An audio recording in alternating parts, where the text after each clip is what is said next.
Hi everyone and welcome back to my channel. I'm Chloe for anyone who's new here. Today I'm gonna be a new kind of video. No, I'm not a kind of video, Chloe. You are making a new kind of video. So this is gonna be a fall reading list. You guys have requested more videos about books, and this is really something that I want to get into. And I want to do like seasonal reading lists so that I have an idea of what's on my plate in terms of reading, but also so that you guys can join me and we can read alongside. So, let me just grab one more book, which I forgot. So basically this is going to be a reading list for fall, but that's kind of like the list of books that I want to read until the end of the year 2020. So there's a little bit of winter in there, hence the amount of books. So there's 10 books that I want to talk to you guys about. And there's 5 fiction books and 5 non-fiction. I really like to mix it up. I used to read only non-fiction before, and this year I got more and more into reading, and I have actually started reading more fiction, which I end up really liking, but I have to choose wisely because I don't like everything.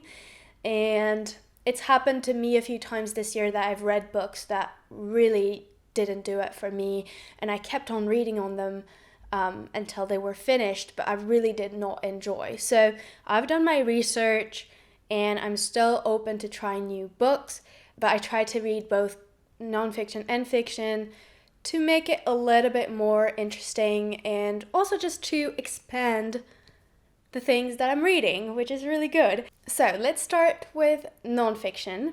The first book that I'm going to be reading this month and this fall, I've already started, and it's The Seat of the Soul by Gary Sukov. This is an inspiring vision of humanity's spiritual destiny. It sounds very out there and very spiritual, but I'm into that kind of stuff, I guess. And I actually brought this in Greece to the yoga retreat because I thought, Chloe, you're just gonna be meditating for a week, might as well bring a book about spirituality. And I ended up only starting it on my way back because I was finishing another book while being there, and then I didn't have time to read. So this is on my shelf now and I'm reading it at the moment. It's really interesting. I can't wait to get more into it because I'm still in the very, very start of it. I've read some books about spirituality from Eckhart Tolle, which you've probably heard about. This is slightly different for sure, but yeah, I'm still really interested in it, and I can't wait to review it when I'm done with it. The next book that I will be reading this season is Minimal by Madeline Olivia. She's a girl on YouTube that I've been following for a while on Instagram, and she's just a wonderful person. She's a vegan, she's minimalist, and she just lives this simple minimalist and sustainable lifestyle. And the book is all about that and how to minimize your belongings and just live in a more sustainable way. And I'm not a minimalist by far, for sure, but I definitely want to cut down on a few things, and I'm sure that book has amazing tools on how to do it. So I'm really willing to learn, and hopefully it will be easier for me to declutter some things that I've really had a hard time getting rid of.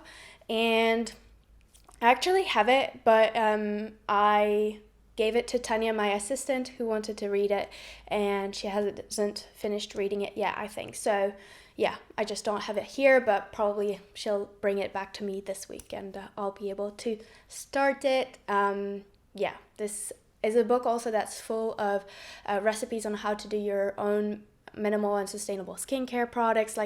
There's also some recipes on how to make your own laundry and cleaning products. So it's really an all-around lifestyle book about minimalism and sustainability together, which I find really interesting, and I'm so excited to get into it. The next book that I want to be reading that's nonfiction is Why We Sleep by Matthew Walker.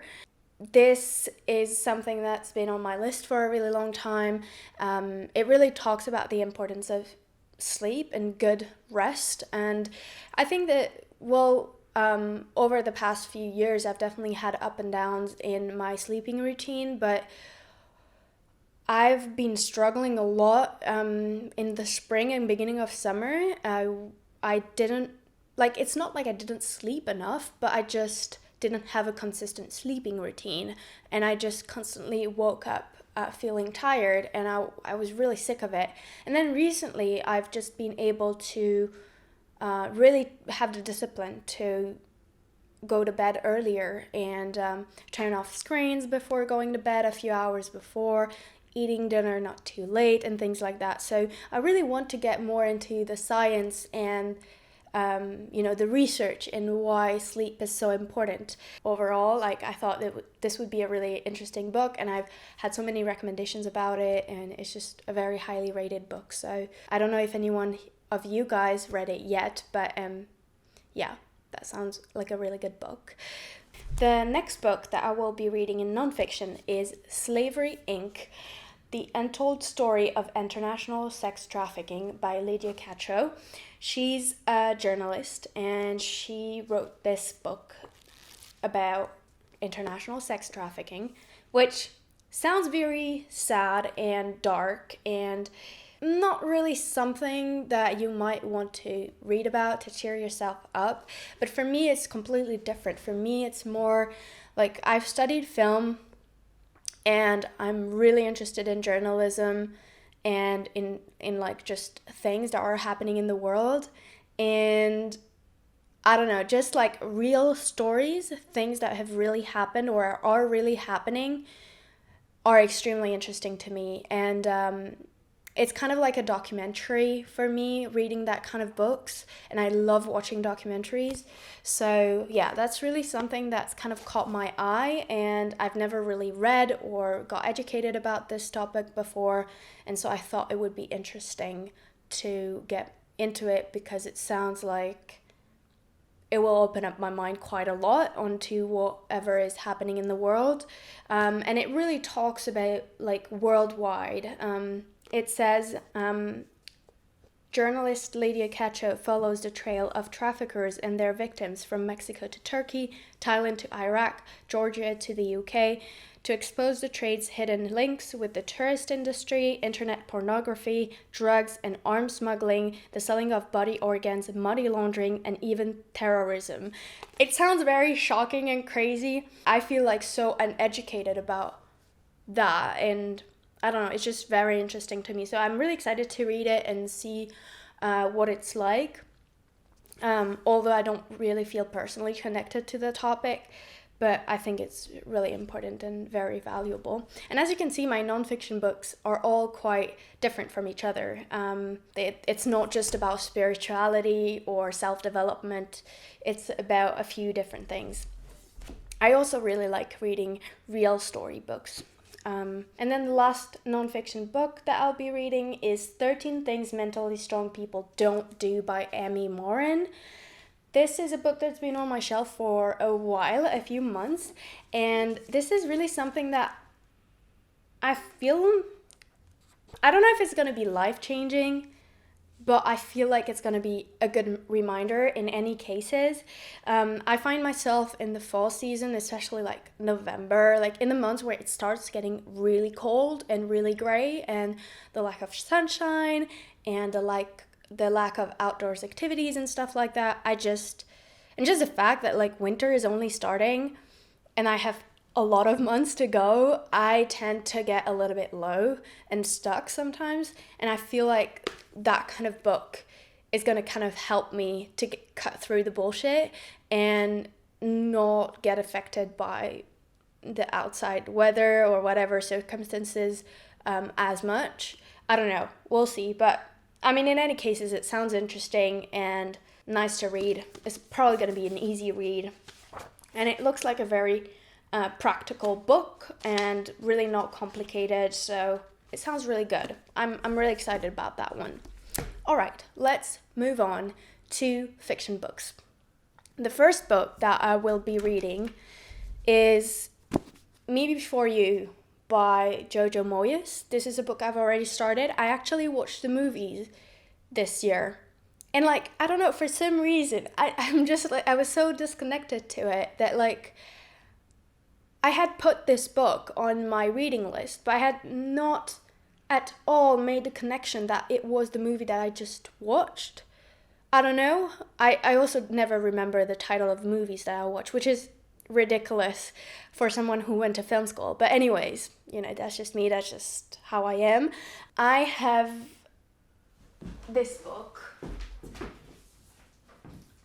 So this year I picked this book, which is Still Me by Jojo Moyes, which is the third book of the trilogy of Me Before You, and then there's After Me, and then there's Still Me. So I really want to read that book, but I felt like it would make sense for me to start from the first one, obviously. So I got that one. I started reading it.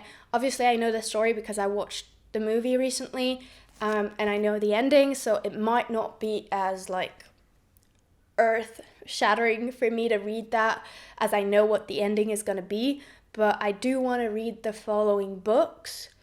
And so I felt like, okay, let's just read the first one to get into it. And I actually really like how it's written. I think it's the first book I read from this author as well. This is nice so far. I like reading it, although I've watched the movie, but I guess it would be better to read the book first before watching the movie, obviously. I didn't know any better, so it's too late anyways. The next book I'll be reading is Little Fires Everywhere by Celeste Ng. I don't know how you pronounce it. Let me read you what's in the back. In Shaker Heights, a placid progressive suburb of Cleveland, everything is meticulously planned, from the layout of the winding roads to the colors of the houses to the successful lives its residents will go on to lead. And no one embodies this spirit more than Eleanor Richardson, whose guiding principle is playing by the rules. Enter Mia Warren, an enigmatic artist and single mother who arrives in this idyllic bubble with her teenage daughter Pearl, and a disregard for the status quo that threaten to upend this carefully ordered community. Suspicious of Mia and her motives, Elena is determined to uncover the secrets of Mia's past. But her obsession will come at unexpected and devastating costs.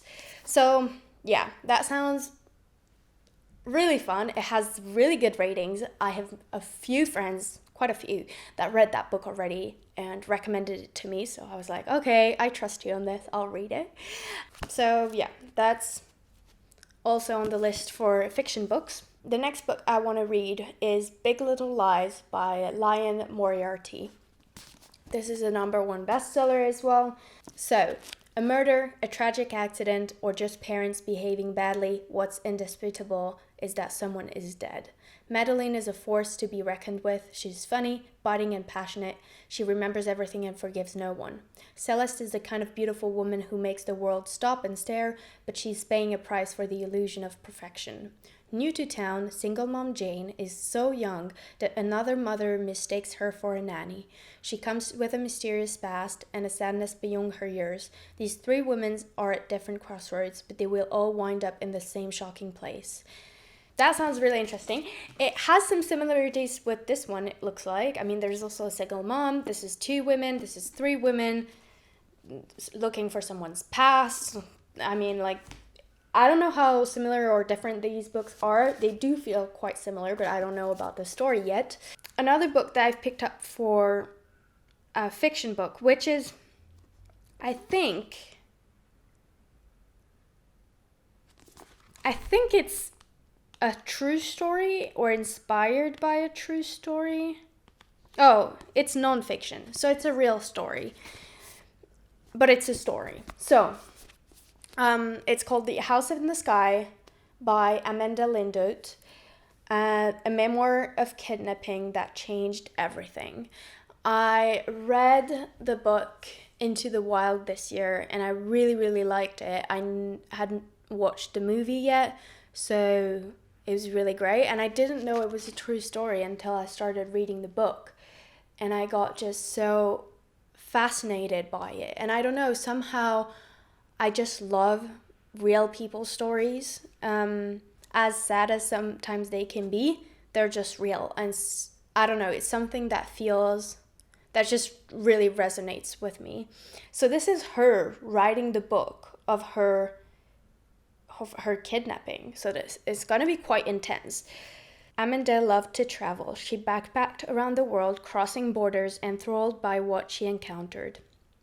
This led her to becoming a reporter, working in war-ridden Afghanistan and Iraq. In August 28, she traveled to Somalia, the most dangerous place on earth, among a dusty road. On her 4th day, she was abducted by a group of masked gunmen. Held hostage for 460 days, Amanda converted to Islam as a way to survive.